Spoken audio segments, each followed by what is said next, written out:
Con el tema del coronavirus, ¿se están tomando las medidas, digamos, adecuadas dentro de la Liga MX? Comentando con el equipo, al principio era como solamente decir, mira, el coronavirus, cualquier cosa, no lo tomamos en serio. Y hoy la verdad lo estamos platicando en la mañana, la situación está difícil, se está saliendo de las manos. Y bueno, esperemos que ahora sí todos tomemos conciencia y empezar a tomar las medidas necesarias. ¿Se debe parar la Liga, Pablo? No sé qué puedo decirte ahí, si la verdad es por el bien del país, que se pare la liga. Pero bueno, ya esos son cosas donde otra gente más arriba de nosotros toma esa decisión. Según leí ayer en las redes, pude ver que la liga ya tomó precauciones en ese sentido, por ahí no saludar de mano en el protocolo, de tener ahora sí que el mínimo contacto con el rival o con el mismo compañero. Iba a ser algo complicado porque normalmente somos mucho de saludarnos, de abrazarnos, tenemos compañeros en los otros equipos. Es un tema que hay que estar pendiente, hay que cuidarnos, hay que tomar las medidas necesarias para que no se contagie o se siga contagiando este virus. Y yo creo que como país tendremos que darle un poquito más de seriedad a esto, ¿no? Porque sí es algo que quizás está saliendo de las manos de todos y sobre todo acá en México creo yo que no le hemos dado la importancia necesaria. Bueno, ahí está la opinión de algunos futbolistas sobre el tema. Doctor Baruch Díaz, le pregunto, ¿realmente hace bien el fútbol mexicano, las autoridades en México, al no suspender eventos masivos? En este momento no nos encontramos en esa fase de la epidemia en México. Afortunadamente todavía tenemos solamente casos importados que se contagiaron en el extranjero y es probable que esos casos algunos hayan podido contagiar a otras personas, pero en este momento no se está transmitiendo de manera tan eficiente como para que se empiecen a detectar casos en la comunidad.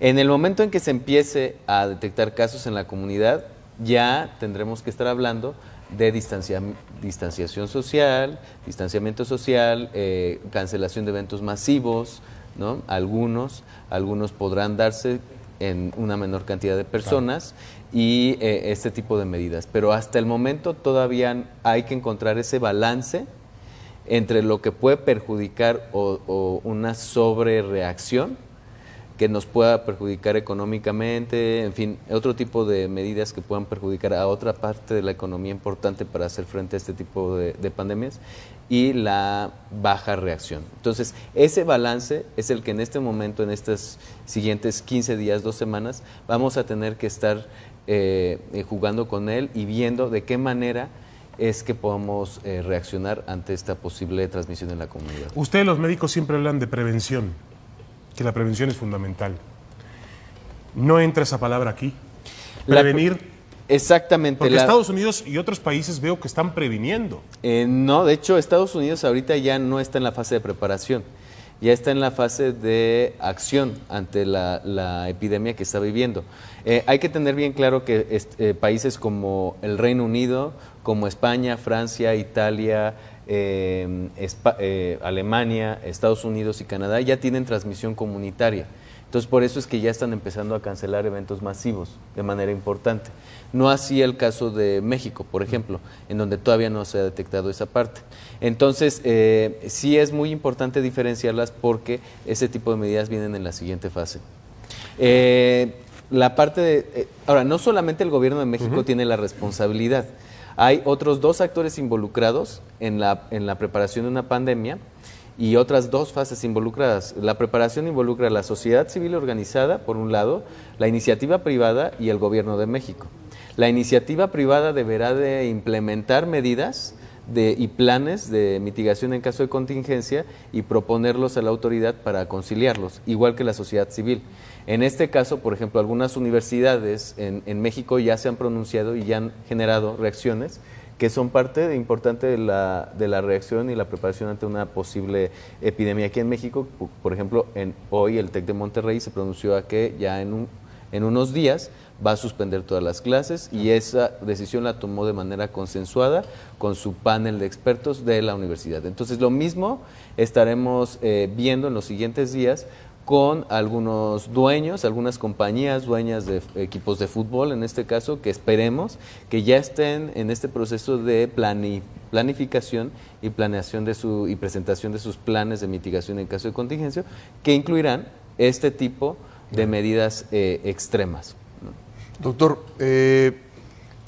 muchas veces pensamos que en México no estamos preparados o que no estamos tan capacitados, pero yo quisiera preguntar particularmente en el tema, en comparación con Italia, la cantidad de enfermos, la cantidad de casos de coronavirus allá en comparación con nosotros. ¿Tendrá que ver que somos más limpios de lo que pensamos o que estamos más preparados en el tema de salud de lo que muchos piensan? Bueno, hay que tomar en cuenta que el caso de Italia es un caso típico de que se detectó los primeros casos de confirmación y la transmisión comunitaria de manera tardía. Se tiene la teoría a nivel mundial, en los epidemiólogos, que Italia ya tenía circulando el virus por lo menos 2 semanas antes de detectar los primeros casos. Entonces, por eso es que el impacto en la comunidad y en el sistema de salud fue tan grave, porque se empezaron a saturar antes de tiempo y ya no tuvo manera de reaccionar de manera inmediata. Entonces, el caso de la influenza que vivimos en México hace unos años, ¿nos ha servido de alguna manera para estar preparados para un evento como este? Ha servido porque hemos aprendido a pasar de una fase de preparación a una fase de acción de manera rapidísima. O sea, prácticamente en el caso de la influenza no tuvimos una fase de preparación, fue una fase prácticamente de un día para otro de pasar a la acción y después a la recuperación. Entonces, en ese sentido, sí tenemos muy claro los protocolos que se requieren para pasar rápidamente de una fase de preparación a una fase de contingencia o de acción. En este sentido, Italia no tuvo esa oportunidad porque de pronto encontró muchos casos y eso fue lo que saturó los sistemas. Hay que tener bien en claro que este virus es importante y es peligroso en el sentido de que satura de manera rápida los sistemas de salud. No es tanto los casos graves, porque no son tantos los casos graves, sino que satura de manera inmediata el sistema de salud de cualquier parte del mundo. Ahora, yo creo que no puede ser comparado con el anterior problema que se vivió en el país, porque ahí sí se tenía pues, el control a través del antídoto, por así decirlo, ¿no? El Theraplu. Exactamente. La influenza tiene una gran diferencia contra el COVID. Pues sí, Tenemos vacunas contra influenza y tenemos tratamientos contra influenza. Entonces, eso nos daba una gran ventaja comparado con el COVID-19, en donde no tenemos ni tratamientos efectivos, ni siquiera en investigación, bueno, tenemos unos en investigación y no tenemos vacuna. Entonces, nos pone en otro panorama por completo diferente, porque un caso de COVID-19, pues lo tendremos que observar y esperar a que no se complique a través de medidas de hospitalización, de unidad de cuidados intensivos, pero no tenemos otra herramienta más que la que podemos tener con cualquier otra enfermedad viral que no tiene ni vacuna ni tratamiento. Doctor, ¿usted qué le diría al aficionado que está haciendo planes para el fin de semana ir al fútbol? Por ejemplo, un evento tan masivo como un América Cruz Azul en el Azteca, ¿usted le diría que fuese al estadio con toda la seguridad posible? Yo le diría 2 cosas. La primera va dirigida a la prevención. La prevención de las enfermedades respiratorias es a través de aumentar las medidas de higiene respiratoria, ¿no? Que ya las hemos visto en todos los medios de comunicación, que es, uno, es evitar acudir si uno está enfermo, porque pues puede contagiar a las demás personas, ¿no? No automedicarse y acudir con un médico. La otra es no estornudar con las palmas de la mano, hacerlo con el ángulo interno del codo, y evitar y estar desinfectándose y lavándose constantemente las manos. Y por otro lado, si desarrollamos algún signo y síntoma posterior a acudir a algún evento masivo, pues debemos de hacer lo mismo, no automedicarnos y acudir de inmediato con un médico. Recordemos que en estos momentos, si nosotros presentamos signos y síntomas de enfermedades respiratorias, si no hemos viajado, no hemos tenido contacto con alguna persona extranjera que haya viajado en los últimos 14 días, lo más probable es que sea otra enfermedad que no sea el COVID-19. Entonces sí tenemos que acudir con el médico y tratarnos de inmediato. A diferencia de aquellos atletas de alto rendimiento, olímpicos mexicanos, que ahorita están compitiendo en el ranking y que están viajando a estas partes del mundo que están afectadas, que en caso de regresar y presentar síntomas, lo primero que tendrán que hacer es notificar a la unidad de inteligencia epidemiológica y no acudir a los hospitales, porque ahí están concentradas una gran cantidad de personas con alta vulnerabilidad a este tipo de virus. La última de mi parte, doctor. ¿No le parece incongruente que, por ejemplo, en Europa se suspendan partidos o mejor dicho, se juegan a puerta cerrada? Sí, ok, entendiendo que pueden entrar 30, 40, 50 mil personas. Pero en la cancha, el fútbol es un deporte de contacto constante, en donde escupen, en donde hay intercambio de fluidos, sudan, te suenas, es decir, es exponencialmente me parece que es mucho más fácil contagiarte en la cancha que en la tribuna. Y que no se suspendan los partidos, que se conformen con simplemente que se juegue a puerta cerrada. O que no se den la mano, Paco. Sí, o que no se den la mano. Es ridículo. En la entrada del partido, después de los 90 minutos estás en constante exposición, contacto, claro. sudor con el rival, ¿no?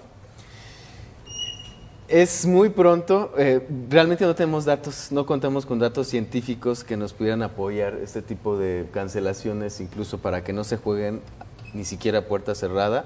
Yo creo que lo que sí sabemos es que el COVID-19, el SARS-CoV-2, que es el virus que provoca la enfermedad que es COVID-19, es que se tiene que estar en contacto directo y muy cercano con una persona que tiene síntomas, o sea, que está tosiendo, que está evidentemente enferma, Afectada. como alrededor de 1 o 2 horas para poder adquirir un contagio efectivo.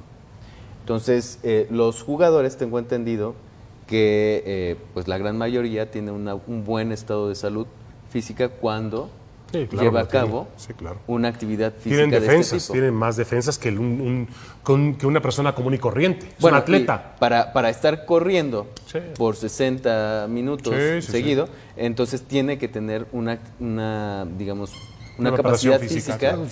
y si está enfermo, pues no lo va a poder hacer. Sí. Entonces, a lo mejor eso abona a, digamos, la buena noticia de que un atleta de alto rendimiento, como lo puede ser un futbolista de fútbol, es un atleta de fútbol soccer, no puede estar enfermo o en ese sentido enfermo de las vías respiratorias de manera grave o leve, jugando por tiempo continuo. Ya se detectaron casos en Italia. Sí. Se detectaron casos en Italia, No, pero y no de básquetbol jugadores en Estados jugando. Unidos. Básquetbol. Se detectaron casos en las revisiones médicas rutinarias de las cuales tienen que Y no ser. sabemos dónde obtuvieron el Son personas normales, o sea, coronavirus. conviven con todas De acuerdo, las de personas acuerdo. y pueden obtenerlo en cualquier parte de la comunidad, pero no sea en el estudio epidemiológico ligado Sí. a varios jugadores que hayan estado en una cancha solamente y que así De se hayan acuerdo. contactado. No, en el caso de Italia o de Inglaterra, ¿no? Ya se dio. Del Arsenal y 2 de Italia. El entrenador El del Arsenal, Arsenal. el entrenador, Arteta. Y Chelsea. Pero después un jugador, incluso por lógica, contagió a un compañero. Claro. Por cierto, la Caso de alcaldía Godoy también en el La alcaldía de Benito Juárez, aquí en la Ciudad de México, ha anunciado hace unos cuantos minutos que instruye suspender eventos públicos en toda la alcaldía. Esto lo dice el alcalde Santiago Taboada. Suspender eventos públicos. ¿Hay algún estadio en la alcaldía Benito Juárez? El Estadio Azteca está en Coyoacán. El estadio de CU, ahora lo vamos a averiguar. Está en Coyoacán. En Coyoacán también. Benito Juárez vendría a ser el Estadio Azul. de la ciudad de los deportes. Donde no hay, Estadio Azul. donde no hay fútbol. Bueno, La corrida de toros. una alcaldía ya Las suspende corridas. eventos masivos. Y lo puede hacer, ¿eh? Claro. La alcaldía tiene todo el derecho político de decir, el alcalde tiene todo el derecho de decir, señores, yo para cuidar a mis ciudadanos prohíbo un evento masivo. Recordemos que la alcaldía de Benito Juárez tiene un La alberca patrón olímpica. demográfico muy distinto al resto de la población. el mayor número de personas adultas mayores en la Ciudad de México está concentrada en la alcaldía Benito Juárez, y precisamente una de las indicaciones es que se extremen precauciones en poblaciones de adultos mayores. Y la alberca olímpica está también en La Benito alberca Juárez. olímpica está en Benito Juárez. De acuerdo. Bueno, finalmente, doctor, el tema lo comentaba un poco Paco también en su pregunta, pero la Federación Mexicana de Fútbol, la Liga MX, ha pedido que no haya contacto entre los jugadores. ¿Eso es positivo? ¿Ayuda en algo? Pero, bueno, habrá que ver qué tan específico Que no se es den ese la mano. contacto, ¿no? Bueno, eso está bien porque a partir de estos momentos tenemos que estarnos generando el hábito de saludarnos de otras maneras. Y yo creo que los atletas olímpicos, los atletas de alto rendimiento, los futbolistas, son figuras públicas que pueden dar un ejemplo que la población siga. Entonces yo creo que sí es muy importante ese tipo de acciones que demuestran y dan ejemplos y educan a la población. Bueno, la idea de saludarse antes del partido es el fair play. Sí.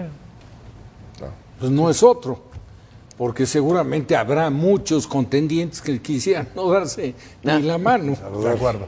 Bueno, doctor Baruch Díaz, director de la Clínica del Viajero de la UNAM. Muchas gracias. Pues gracias a ustedes. Su presencia, su locución hoy. Muchas gracias. Muy amable. Bueno, vamos a una pequeña pausa, vamos a regresar, tenemos más temas, trataremos de hablar un poco de fútbol.